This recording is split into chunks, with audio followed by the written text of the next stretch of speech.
जन सुराज के संस्थापक सदस्य व जिला प्रवक्ता जावेद अख्तर गुड्डू ने प्रशांत किशोर पर लगाए गंभीर आरोप, पीके का पुतला दहन किया और पार्टी छोड़ने का ऐलान किया।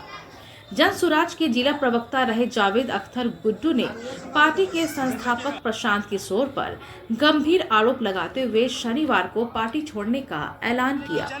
इस अवसर पर उन्होंने अपने समर्थकों के साथ प्रशांत किशोर का पुतला भी दहन किया और पार्टी मीटिंग में प्रशांत किशोर द्वारा उनके साथ किए गए सुलूक पर कहा कि पीके मतलब पॉलिटिकल किलर है और यहाँ सियासी पार्टी से सौदा कर अपने फायदे के लिए लोगों का इस्तेमाल कर रहे हैं। उनकी पार्टी का न तो जन आधार है और न ही कोई नीति, जिसकी वजह से ही धीरे धीरे लोग उनकी पार्टी छोड़कर अलग हो रहे हैं।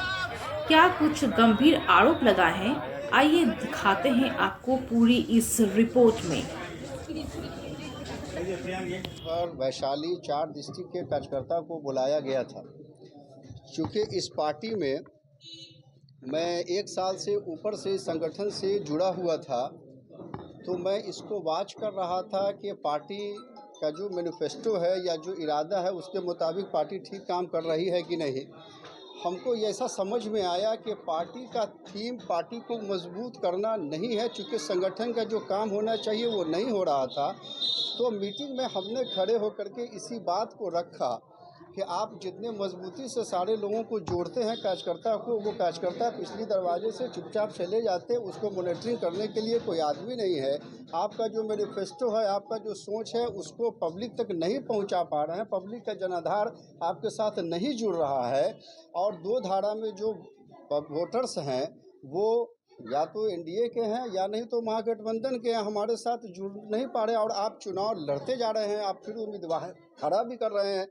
तो इसका नतीजा ये होगा कि हम लोग वोट कटुआ साबित होंगे। हमको इसीलिए उपचुनाव में भी लोगों ने कहा प्रशांत किशोर के साथ वहाँ चलने के लिए, तो हमने मना कर दिया। हमने कहा कि वहाँ नहीं जाएंगे, चूँकि आपने गौर किया होगा कि उन लोगों ने खुद से बयान दिया है कि न मेरा वहाँ 4 जहाँ उपचुनाव हुआ वहाँ कोई संगठन भी नहीं था, वहाँ कोई पद यात्रा भी नहीं हुआ था। तो मैं ये जानना चाह रहा हूँ कि आखिर आपने वहाँ जो चुनाव लड़ाया, आपने किस बेस पर लड़ाया और सारे मुसलमान को आपने वहाँ जमा किया, मुस्लिम वोटर्स पर आपने पूरा हिट किया। उसके पीछे आपकी मंशा क्या थी? जब आपका संगठन वहाँ था ही नहीं, आप पद यात्रा किया ही नहीं, जनता के बीच आपका पकड़ था ही नहीं, तो इसका मतलब स्पष्ट था कि आपका इरादा कुछ ठीक नहीं है। हम इसी बात को जब वहाँ उठाए तो उन्होंने ऑब्जेक्शन कर दिया और हमको कहा कि आप बैठिए, मत बोलिए। हमने कहा कि नहीं, हम चूँकि जुड़े हुए हैं तो हमको अपनी बात रखने का पूरा हक है। हमने अपनी बात को रखा तो उन्होंने कहा कि आप जो है सो अभी नया नया आए हैं, आप 2 साल से हम लोग मेहनत कर रहे हैं, तो आपको मैं ये दिखला देना चाहता हूँ कि देखिए हम ये संस्थापक सदस्य के रूप में सर्टिफिकेट हमको इसी जनसुराज ने दिया है। ये 1 साल पहले जो ये मौजूद है, 1 साल पहले आप देखिए कि उसने हमको ये प्रवक्ता बनाया था, उसका विजिटिंग कार्ड उसी ने हमको छपा करके दिया है, ये मौजूद है। और इस बार जो नई कमेटी बनी थी उसकी संगठन की, उसमें हमको 3-3 पद दिया गया। एक हमको दिया गया इसमें ज़िला अभियान समिति का सदस्य बनाया गया, एक हमको इसमें कुल्हन्नी का हमको प्रभारी बनाया गया, उसके बाद फिर हमको यहाँ ज़िला सचिव बनाया गया। ये सारा आपके पास मौजूद है। तो हम चूँकि जान रहे थे कि हमको जिम्मेदारी दी गई है, तो जिम्मेदारी का मतलब है कि लोगों को जब हम जोड़ेंगे, जब हम लोगों का वोट कराएंगे, तो पूरी जिम्मेदारी के साथ हमको समझने का हक है कि कल को अगर आप मान लीजिए जो मंशा आपका है, अगर उसके मुताबिक अगर जनता ठगा गया तो उसके जिम्मेदार हम भी होंगे। तो हमने ये सवाल पूछा 22 तारीख को और ठीक 23 तारीख को इसका रिजल्ट आ गया कि 4 उपचुनाव में इन्होंने जहाँ जहाँ चुनाव लड़ाया, किसको लाभ पहुँचा आप लोगों से छुपा हुआ नहीं है। हमको इसी बात का डर था कि अब 243 सीट पर ये कहते हैं कि हम चुनाव लड़ेंगे, किसी से समझौता नहीं करेंगे, तो यकीनन हुआ कि 243 सीट पे आप वही अंजाम लाइएगा जो अंजाम आज 4 सीट पे आया है। तो मैं चाहता हूं कि सारे लोग को ये उसका असलियत पता चल जाए, उसका जो मंशा है वो मंशा फेल हो। उसका प्लान तो अल्लाह ने ऐसे ही बिल्कुल ख़त्म किया। वो चाहे जितनी भी चालें चल ले, प्रशांत किशोर, एक कुरान की एक आयत है, ये सूरह आले इमरान की 54 नंबर आयत है, जिसमें अल्लाह ने कहा वो मकरू व मकरल्लाहु वल्लाहु खैरुल माकिरीन। आप अपना चाल चलिए, प्लान चलिए, अल्लाह अपना चाल प्लान करेगा, तो अल्लाह बेहतर प्लानर है, आपका प्लान धरा का धरा रह जाएगा। तो उसने जिस तरह का लहजा इस्तेमाल किया मीटिंग में, एक वो पार्टी के कहते हैं कि हम सर्वे सर्वा हैं, जब अपने कार्यकर्ताओं को वो संतुष्ट नहीं कर सकते और उन्होंने जिस तरह का लहजा इस्तेमाल किया और कहा कि निकल जाइए, इनको पकड़ो रे, बैठो रे, जिस तरह का उनका रवैया था, ये रवैया अगर हक बोलने वाले के साथ अगर उनका ये रवैया है तो ये सारा लोग बिहार का सब सोशल मीडिया के माध्यम से उनका ये एक्टिविटी देखा है। ऐसा हमेशा हक बोलने वाले के साथ किया गया है। ऐसा हमारे नबी सल्लल्लाहु अलैहि वसल्लम के साथ भी जब लोगों ने किया था तो अल्लाह ने ये आयत भेजी थी। वो आयत है इस यम कुरु बिकल लजीना कफरू लियुस्बितुका लियक्तुलुका और युखरिजुक व यम कुरूना व यम कुरुल्लाह वल्लाहु खैरुल माकिरीन।